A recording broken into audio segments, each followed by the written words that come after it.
Howdy. Um, this video is to help you as a student in CSE 160, Introduction to Programming Using Python, to download and install a utility, a program called Git. Git is a code management program, and it's used widely in the industry. It has several advantages over older code management programs. And if you could imagine yourself being a contributor on a software project, maybe a software product, something that comes out and it has version numbers and all that, keeping track of your files and sharing them in a team where maybe all the files are brought together to build the program that is the product. Git is the kind of program that can manage that for you and keep everybody on the right version, without having to send a million emails back and forth and, did you put in this feature? Does this version have this feature? And so on and so forth. Git takes care of all that for you, and it does so in a way that you could even be separated into project teams that are not in the same building or in the even the same state. Git implements a distributed system so that all the code is available to everybody, but it's managed. There's an overall management process going on, so that you can release 1.0, 2.0, maybe you fix a couple of bugs in 2.0, you might call that 2.1 or something like that. Git keeps all that together for you and keeps a history of what you've been doing. So, Git will be explained more for you during the course. Let's get to the process of finding it and downloading it. So I used, as you can see, I used Google search, but you can use anything you want. And I say, search for Git installer for Windows. Now, this is a Windows video. So, if you have Linux or Mac, we will have a separate video for you. And the first thing that came up was, this thing that says Git downloading package. And it takes you to this URL right here. It says, HTTPS, that's the secure hypertext transfer protocol, Git-SCM. And SCM stands for source code management.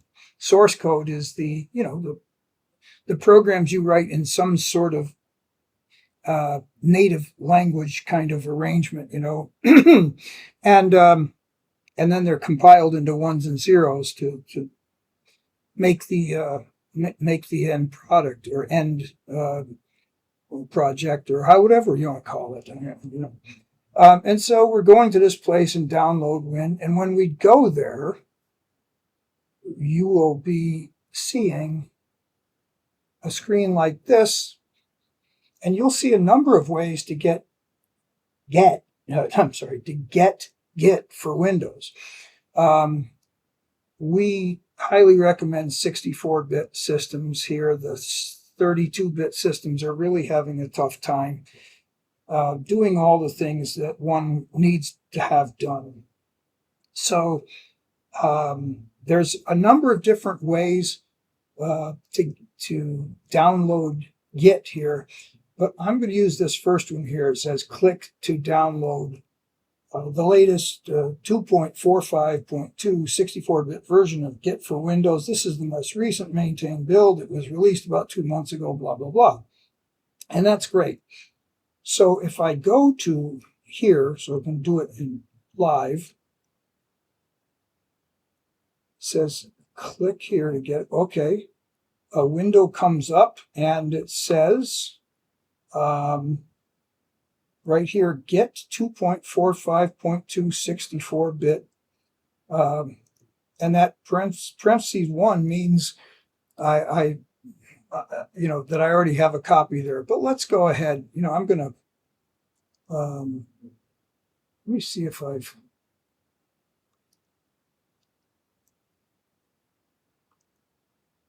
yeah, I'm going to get rid of the one that I had here to make this a very authentic video. So that's gone. And then we're going to save this guy right into it. It's the same file. Do you want to replace it? Yes, I guess I do. It didn't realize that I deleted it. Now you can click right here when the download is done, or you can go into here and slide up to where it is, and and go to downloads, and it's the top thing. And here you'd have to double click it, and that's what I'm going to do. But you can feel free to click it the other way. It says, do you want to change? Do you want this program to change your system? And yes, we do.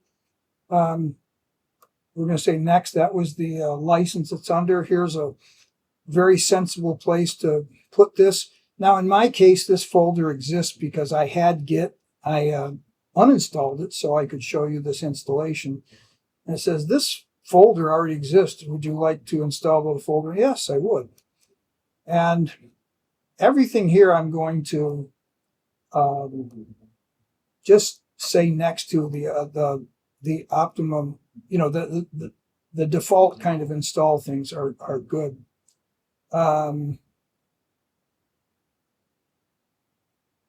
Okay, use Git from command line. All right, so I'm going to do that. It's recommended. Yeah, the open SSH, that's your secure shell kind of transfer, and use the open SSL library. This is interesting to know. When you check out files, they're actually stored in Linux. You can have them stored in the Linux format, which means that since programs are text files, programs just contain printable characters. And in Linux, they just have a new line character, which is a line feed, to end each line. Windows includes both a carriage return and a line feed character. So what this option says is when I check out programs from my managed pool or managed collection of program files, they may be stored in Linux format with regard to end-of-line characters, but they'll check it out and they'll make them Windows compatible. And then when you put them back in, they'll make them Linux compatible. So if you want to share, files over a wide area, across the country or across the state or even multiple buildings in an office campus, you've got to pick one format or another. And this has been done for years between Linux and Windows systems.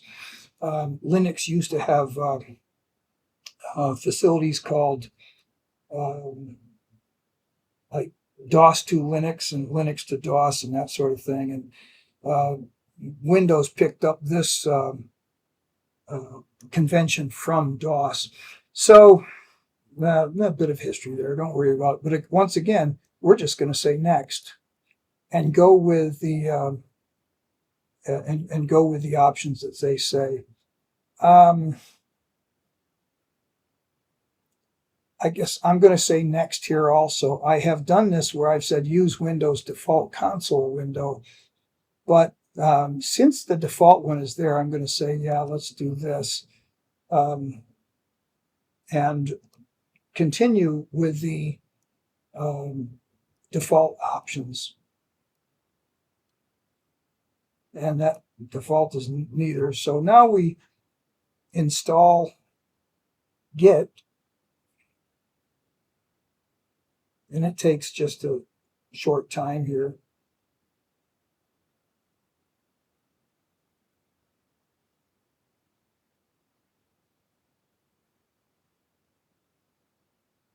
And we're almost done.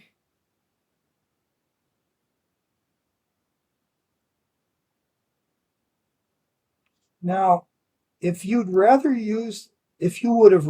have used the Windows command prompt, you're welcome to do that in that one place where I stopped and said, you can do that. I'm going to launch this git bash thing.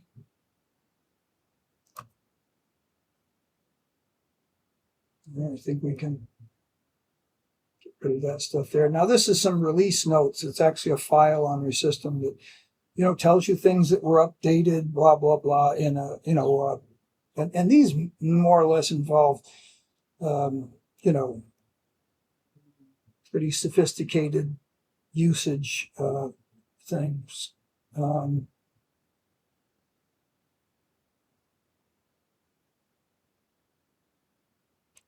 I don't think you need to really visit that much.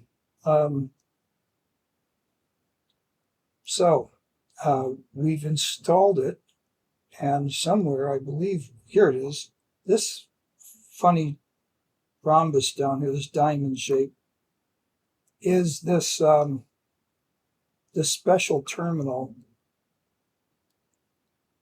And if I type something like GIT, you might not be able to see this, it's pretty small, but GIT space -- version,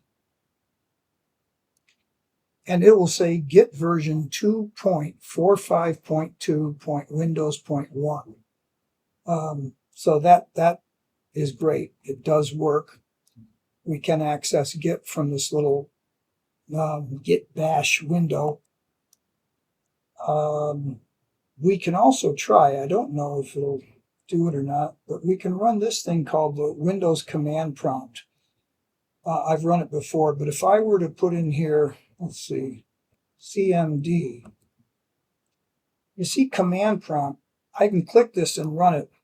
Just for a factoid that you should know is if you right click on it, you can run as administrator, which gives you more privileges and lets you do more damage. So let's just click on it.